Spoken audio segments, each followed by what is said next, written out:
5 मई सन 1993 का ये लेख 21वीं सदी में सनातन धर्म ही विश्व धर्म होगा। इसका आखिरी हिस्सा आज पढ़ेंगे गुरुदेव के आदेशानुसार। वैदिक मनोविज्ञान के अनुसार मनुष्य शरीर की संरचना 7 प्रकार के कोशों सेल्स से हुई, जिसके अंदर आत्मा अंतर्निहित है। वे हैं अन्न, प्राण, मन, विज्ञान, आनंद, चित्त एवं सत। Matter, life force, mind, intellect, bliss, becoming and being.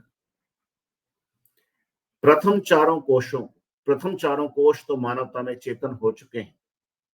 जब ये चारों कोश मानवता में चेतन हो सकते हैं तो बाकी तीनों सत, चित, आनंद, सत प्लस चित प्लस आनंद, सच्चिदानंद क्यों नहीं चेतन हो सकते? परंतु यह कार्य कलयुग में पैदा हुए पैगंबरवादी धर्मों की सामर्थ्य में नहीं है। मात्र सनातन धर्म ही ईश्वरवाद का जनक है। एकमात्र वैदिक धर्म ही है जो बारंबार कहता है ईश्वर के दर्शन करने होंगे, उसकी प्रत्यक्षानुभूति करनी होगी, तभी मोक्ष संभव है। इस दिव्य विज्ञान का दान अनादिकाल से भारत ही विश्व को करता आया है। इस संबंध में श्री अरविंद ने कहा है, सृष्टि का इतिहास इसका साक्षी है कि पार्थिव जीवन लीला को अधिक पूर्ण और आनंदमय बनाने में भारत को एक विशिष्ट कार्यभार, एक विलक्षण रोल अर्थात भूमिका दिया गया है, जिसे दूसरा कोई भी राष्ट्र संपन्न नहीं कर सकता। इस समय कलयुग के गुण धर्म के कारण विश्व भर में मानवता का जो पतन हुआ है उतना किसी भी युग में नहीं हुआ। आज के मनुष्य का वर्णन करते हुए श्री अरविंद ने लिखा है, आज का मनुष्य भी कोई मनुष्य है, आधा पशु आधा मानव। यह तो सोचने और बोलने वाला तकरीबन जानवर ही है। अपने को बड़ा पढ़ा लिखा, होशियार, समझदार, सभ्य और सुशिक्षित कहता है, लेकिन है क्या? ऐसे अधूरे अशांत इंसान को बदलना ही होगा। मैंने निश्चय कर लिया है कि मैं ऐसे मानव को अति मानव में बदलकर ही चैन लूंगा।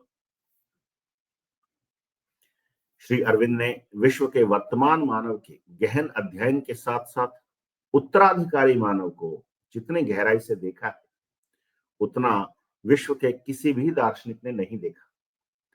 मानवता में वैदिक मनोविज्ञान के आखिरी तीनों तत्वों सत प्लस चित प्लस आनंद अर्थात सच्चिदानंद को चेतन होने को ही ध्यान में रखकर महर्षि ने भविष्यवाणी की है कि आगामी मानव जाति दिव्य शरीर धारण करेगी।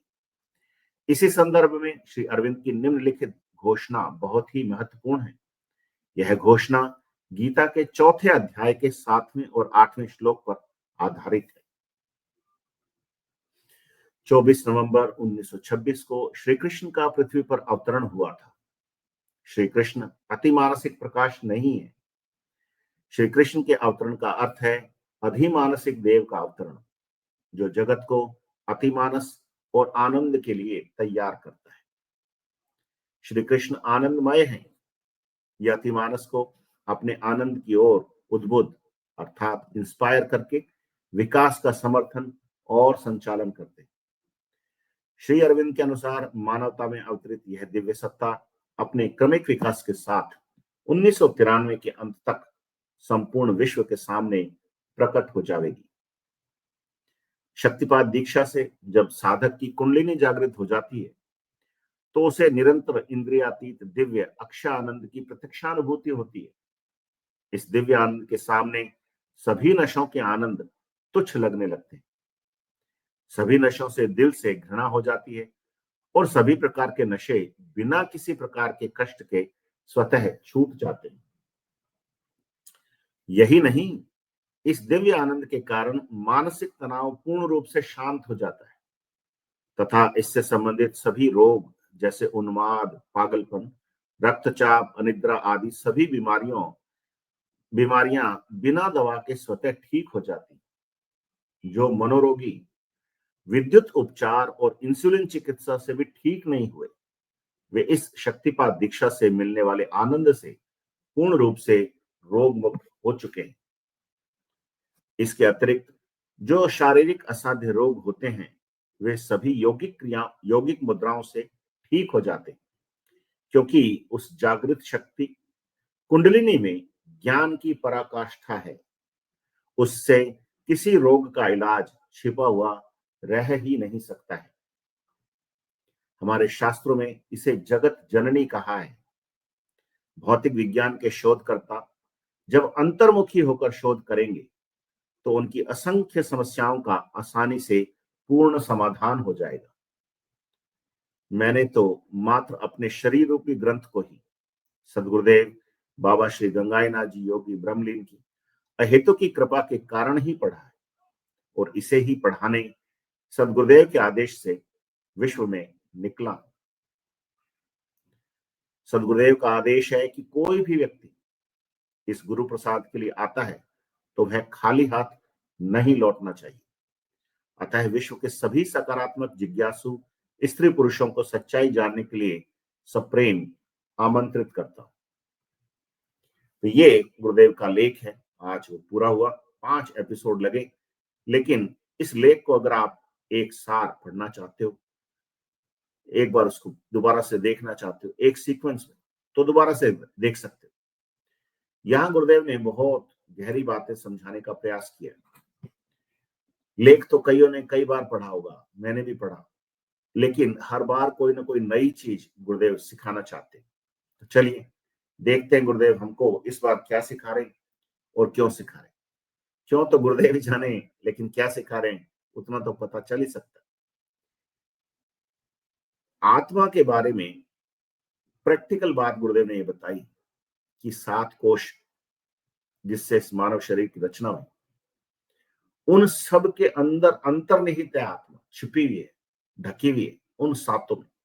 तो 4 कोश चेतन हो गए, 3 बाकी सत प्लस चित plus Anand, bliss becoming and being.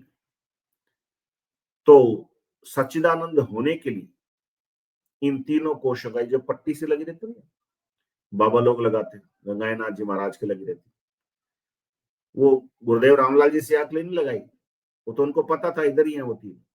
हम में से कईयों को नहीं पता, इतने मॉडर्न हो गए कि भूल गए। तिलक सारे लगाते हैं यहाँ पे, भूल गए कि तिलक का कारण क्या है। तिलक तो अपने आप प्रकट हो जाएगा आपके, है ना।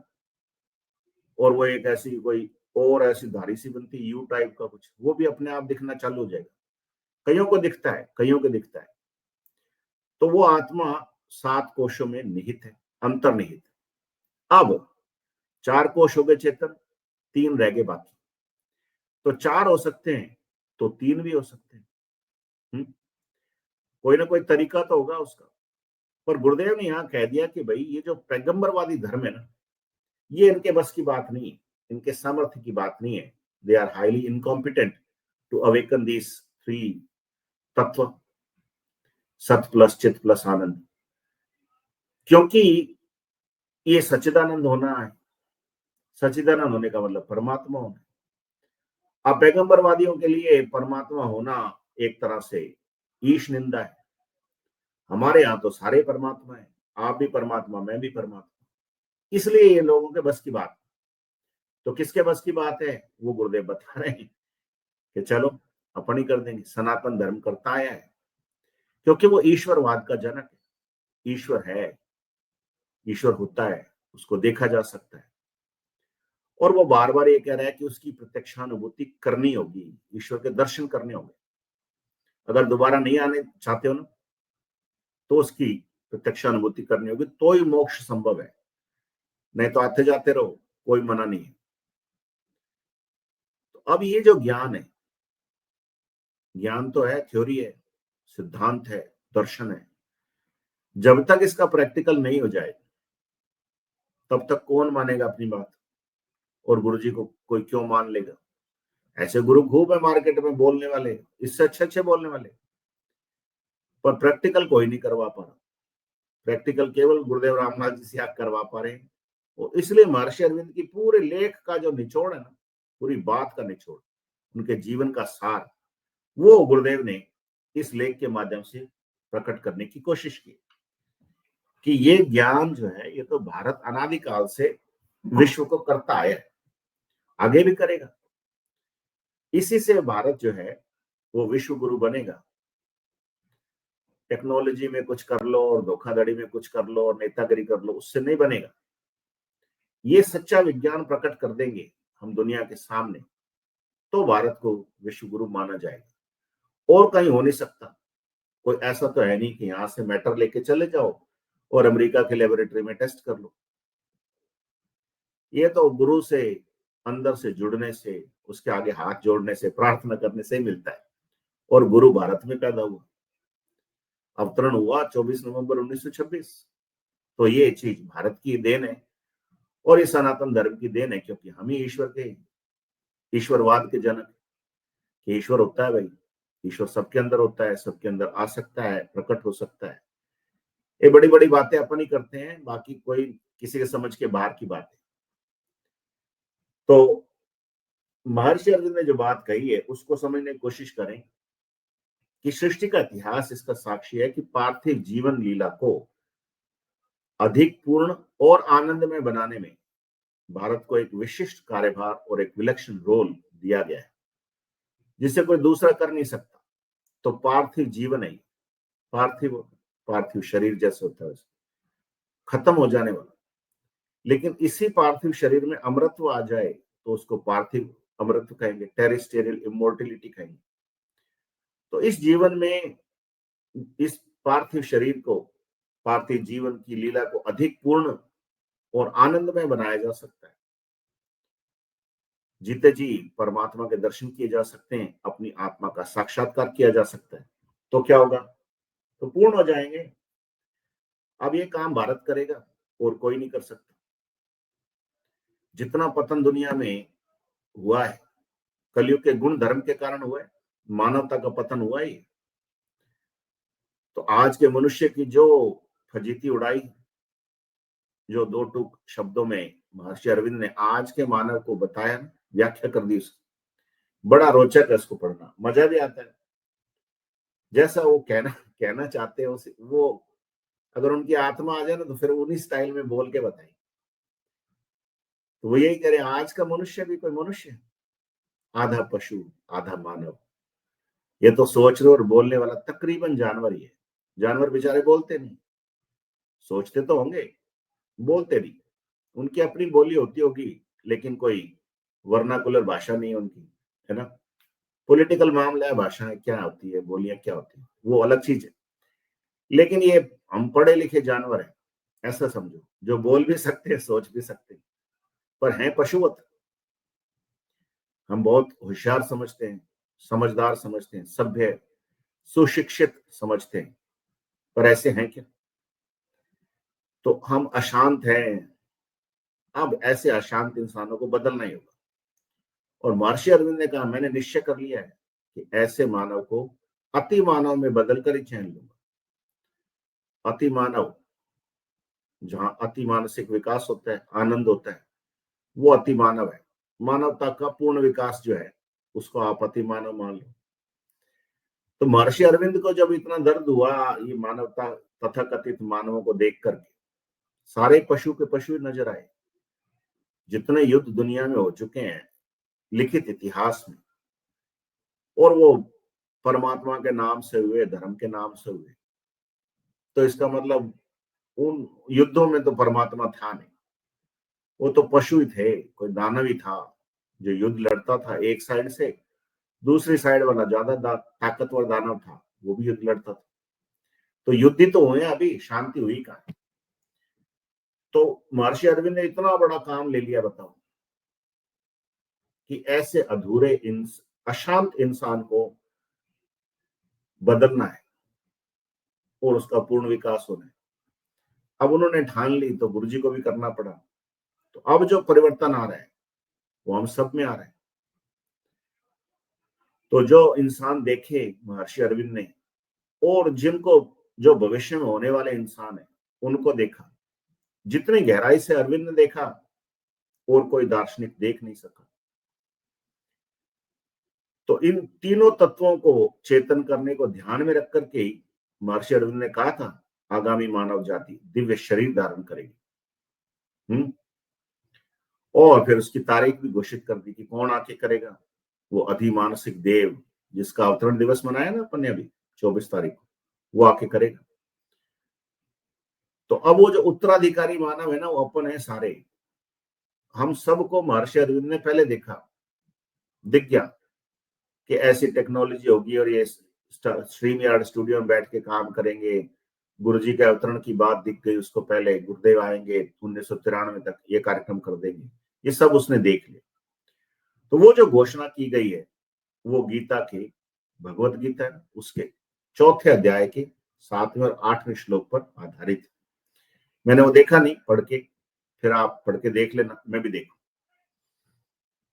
ये है स्टेटमेंट जो सार है गीता के चौथे अध्याय के 7वें और 8वें श्लोक कि 24 नवंबर 1926 को श्री कृष्ण का पृथ्वी पर अवतरण हुआ था। श्री कृष्ण अति मानसिक प्रकाश नहीं है। श्री कृष्ण के अवतरण का अर्थ है अधिमानसिक देव का अवतरण, जो जगत को अति मानस और आनंद के लिए तैयार करता है। श्री कृष्ण आनंदमय है। ये अतिमानस को अपने आनंद की ओर उद्बुद्ध करके विकास का समर्थन और संचालन करते हैं।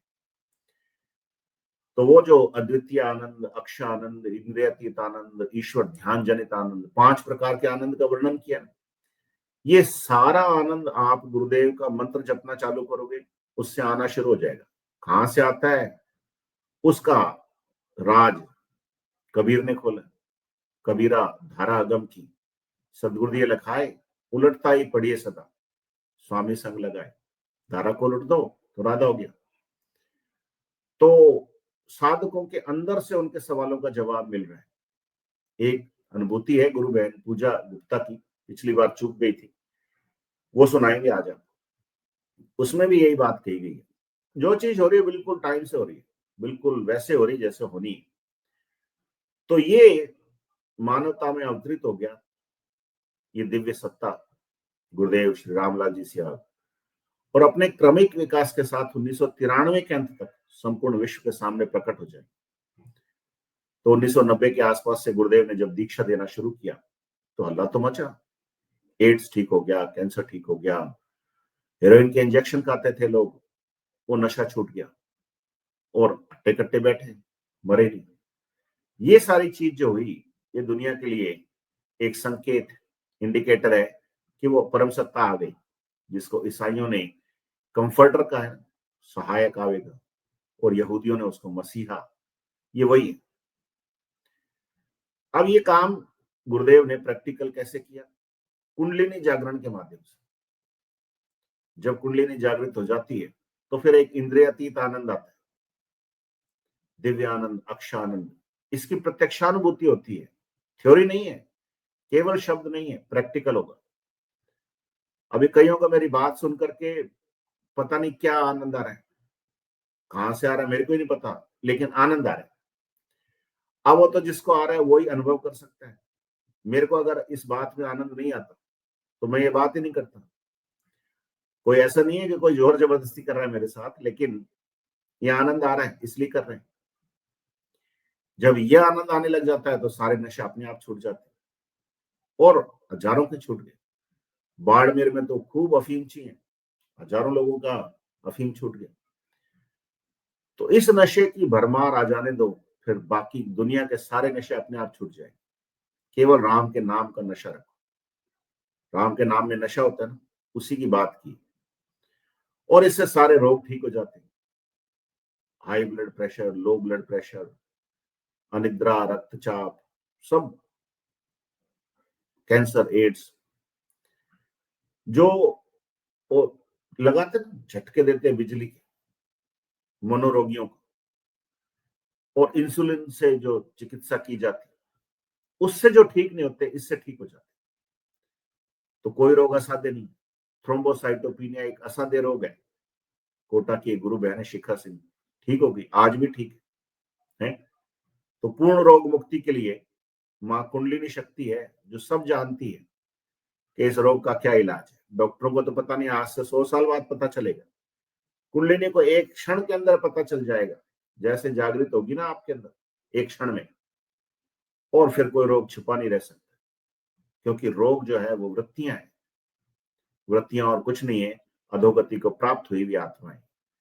वो वृत्तियों की मुक्ति हुई नहीं, या आपके शरीर से वो वृत्तियां गई नहीं। आप ठीक हो जाओगे, बिना दवाई के ठीक हो जाओगे, बिना नशा मुक्ति केंद्र जाए ठीक हो जाओगे। पर नाम जप करना पड़ेगा आपको। मां कुंडलिनी शक्ति नाम जप के सहारे ही आपकी मदद कर पाएगी, और किसी सहारे नहीं। गुरु का आदेश है उसके लिए जागृत होना, नाम जप आपको करना पड़ेगा। वही फ्यूल है, वही ईंधन है। गाड़ी में ईंधन नहीं होगा, कुछ नहीं चलेगा। तो भौतिक विज्ञान को के शोधकर्ताओं को फिर से गुरुदेव ने आमंत्रित किया कि आओ शोध करो, अंतर्मुखी होकर के शोध करो। तो उनकी जो समस्याएं पेंडिंग है, जो आज तक उनका समाधान उनके पास नहीं मिला, वो मिल जाएगा। मंगल ग्रह तक जाने का सबसे शॉर्टकट रास्ता कौन सा है? कैंसर क्यों होता है, कैंसर ठीक कैसे हो जाता है, इसका जवाब मिल जाएगा। एड्स क्यों होता है, एड्स ठीक कैसे हो जाता है, इसका जवाब मिल जाएगा। और ये अंदर से जवाब मिल जाएगा। हमको तो गुरुदेव ने मजबूर कर दिया कि चलो भारी शोध की, अपने रिजल्ट शेयर कर दो। तो देख रहे हो ना, शाम को 5 बजे वाले सेशन यही हो रहा है। वो लेबोरेटरी तो चालू रहेगी, कोई शोधकर्ता आए, कोई वैज्ञानिक आए, तो उसके समझ में आ जाएगी, सब समस्याओं का समाधान हो जाएगा। गुरुदेव ने कहा कि भाई मेरे को तो मेरे गुरुजी ने ये शरीर रूपी ग्रंथ पढ़ना सिखाया, वही मैं आपको सिखा सकता हूँ, पढ़ना तो आ जाओ। और चूंकि उनके गुरु का आदेश है कि जो तेरे द्वारे आए उसको खाली नहीं जाने देना, पर शर्त यह भी है कि आप पात्र भरा हुआ लेकर के आओगे और उल्टा रखोगे, तो फिर गुरु उसमें वो प्रसाद नहीं डाल सकता, उसकी मजबूरी। बाकी जितने जिज्ञासु लोग हैं, सकारात्मक लोग हैं, उन सारों को ये सच्चाई जानने के लिए गुरुदेव सप्रेम आमंत्रित करते। तो यह आमंत्रण 152 लोग जब भी देख रहे हैं उनके लिए भी, और जब भविष्य में देखेंगे उनके लिए भी। सबको बहुत बहुत जय गुरुदेव। तो आई थिंक आज के लिए इतना ही काफी। लेकिन